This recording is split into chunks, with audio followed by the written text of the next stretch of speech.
खुलुमबाय गिबियाव नोंथांमोनखौ आंनि चेनेल वारि कुसुमबारजों लोगोसे गोजोन हामलायनायखौ जासिहरबाय। दिनैनि बे भिडिअनि गेजेरजों दासिमनि मोननैसो खौरांफोर होगोन भिडिअखौ जोबोद सोनारदो। दानिया फैदो गुबै रादाबाव। हारिनि गेजेराव मोनसेनि उनाव मोनसे समाजनि गुबुंले थासारि। नंखाय जुलिनि रादाय खानानै दैथुन बसुमतारिया रां आरो बाइक लानानै खारदों। बे जाथाया उदालगुरि जिल्लानि भारत भुटान सिमनाजों नांजाबना थानाय 2 नं खनद्रुबि गामियाव जादों। अनिमा गयारिखौ दैथुन बसुमतारिया गोसो थोफ्लानानै नखराव दाहानि खौरां लाबोदों। उदालगुरि जिल्लानि 2 नं खनद्रुबि गामिनि रुंसारि कनेराम गयारि आरो सुसिला गयारिनि फिसाजो अनिमा गयारिनिफ्राय मोजां मोनफ्लानायजों जुलिनि रादाय होनानै हाबानि मुङाव हा फाननाय 1,10,000 लोगोसे मोसौ फाननाय 35,000 रां आरो बोरमा फाननाय 5,000 रां आरो गंसे बाइक एफजेड बाइकखौ लानानै खारदों दैथुन बसुमतारि मुंनि सेंग्राया। मख'जाथावदि दैथुन मुंनि सेंग्राया सिगाङाव फोरमायनाय बादिब्ला सेंग्राया गावखौ मावरिया होनना खोन्थानानै लादोंमोन आरो नखरनि सुबुंफोरा होखारनानै हरदोंमोन होनना खौरां बिजोंनि गेजेरजों फोरमायदों आरो दा अनिमा गयारिया फन खालामहरोब्ला गावखौ गोदान आफादाव दं होनना फोरमायहरो होनना मिथिनाय मोन्दों। दानिया फैदो गुबुन मोनसे खौराङाव। क'क्राझाराव लाभ जाया हिन्जावसानि गाज्रि भिडिअ भाइरेल खालामग्रा जुनार आखुनि सुबुंनि हेंथायै एफआइआर थिसनबाय। क'क्राझार जिल्लानि सालाकाटि पुलिसाव आउट अफ पस्टनि सिङाव थानाय सालाकाटि बाजार मुजिदपारा गामिनि 24 बोसोर बैसोनि आमिर हानजा मुंनि सेंग्राया सासे 16 बोसोर बैसोनि ट्राइबेल हिन्जावसाखौ मोजां मोननायनि जेयाव फोनांनानै आथोनारि सोमोन्दो लाखियो आरो उनाव हिन्जावसाखौ रेकर्डिं खालामनानै भिडिअ आरो सावगारिफोरखौ ससियेल मिडियायाव भाइरेल खालामो। मख'नो गोनांदि ससियेल मिडियायाव भिडिअ आरो सावगारिफोरा भाइरेल जानायनि उनाव जाथाया सिगाङाव फैयो आरो उनाव हिन्जावसानि नखरनि सोद्रोमाफोरा दुथां आमिर हानजानि हेंथायै क'क्राझार पुलिस थानायाव एफआइआर थिसनो। मिथिनो मोननाय बादिब्ला बे समाव दुथां आमिर हानजाया खारखोमानानै दङ।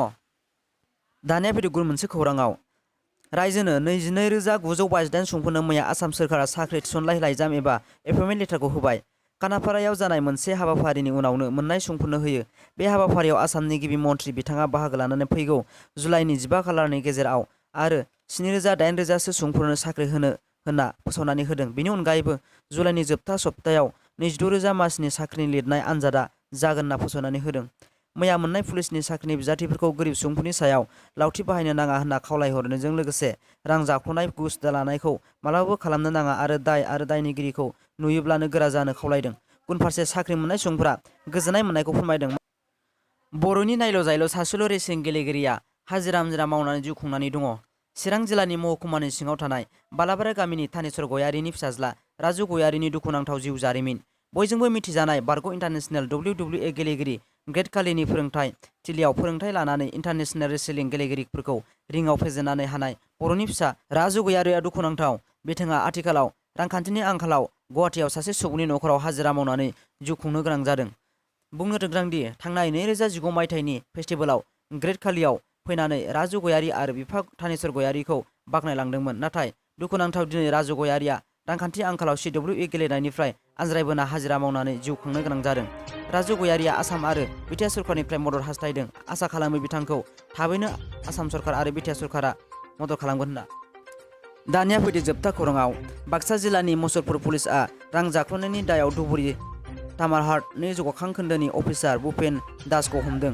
बाक्सा जिल्लानि गरेस्वर जौगाखां खोन्दोनि मावखुलियाव भिडिअ महरै खामानि मावबाय थानाय समाव गोबां गाज्रि लामाजों पेन्सननि धोनखौ जाख्ल'नायनि अजद ओंखारदोंमोन। जौगाखां खोन्दोनि सिङाव 60 लाख फ्राम रां दिहुननानै जानायनि अजद नायबिजिरनाया सोलिगासिनो दं। लोगोसे दानि गरेस्वरनिनो सासे अफिसार प्रश्न चक्रवर्तीखौबो सोंगासिनो होनना खौरां मोन्दों। गरेस्वर जौगाखां खोन्दोनि मावखुलियाव थांनायनि सिगांनो गांबगर फन खालामनायनि उनाव हमैनि थाखायनो मावखुलियाव थांनानैनो वार्निं होनायजों लोगोसे सोङो पुलिसफोरा डिएसि बिथाङाबो थांनो गोनां जादोंमोन। दासिमनि भिडिअ बेखिनियासै। भिडिअखौ नायना मोजां मोनदोंबा लाइक आरो साबस्क्राइब खालाम। मानोना आं गोदान भिडिअ लाबोबाय थानो नाजागोन।